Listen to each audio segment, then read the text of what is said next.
Hello everyone. Our today's topic is about inter-switch connectivity, and first of all we need to learn some theoretical concept before doing the practicals on Cisco packet tracer. So in inter-switch connectivity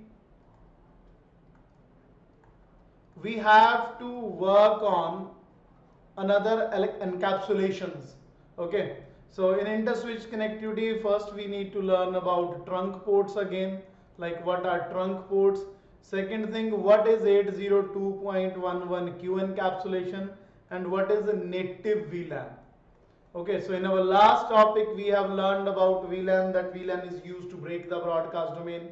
If we have same network IDs, PCs are connected with each other with the help of switch, then we can break the broadcast domain and we can make logical grouping of the PC that are connected to switch.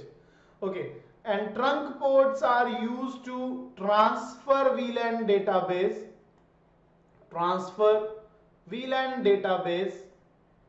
from one switch to another switch.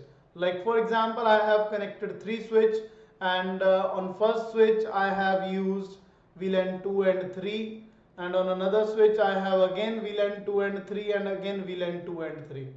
2 3 2 3 2 3.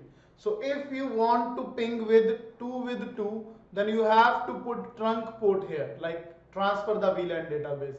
And one more thing, if for example here is VLAN number 4 and here is VLAN number 4, but there is no VLAN number 4 on second switch, then we have to put the VLAN tag here.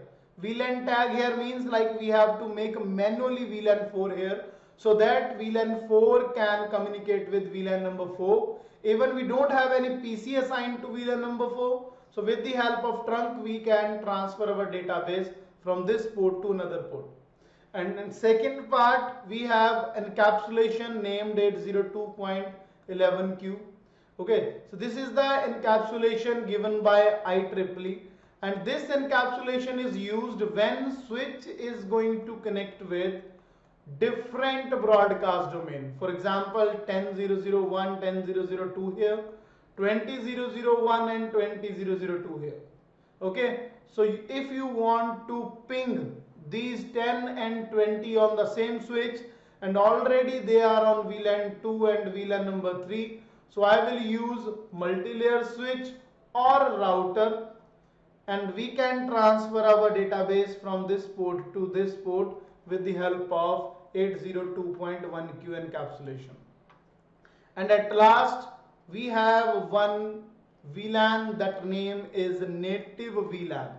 Okay, native VLAN is simply one VLAN which traverses a trunk port without a VLAN tag. Like we don't need to tagging with the VLAN, we can use specifically native VLAN here.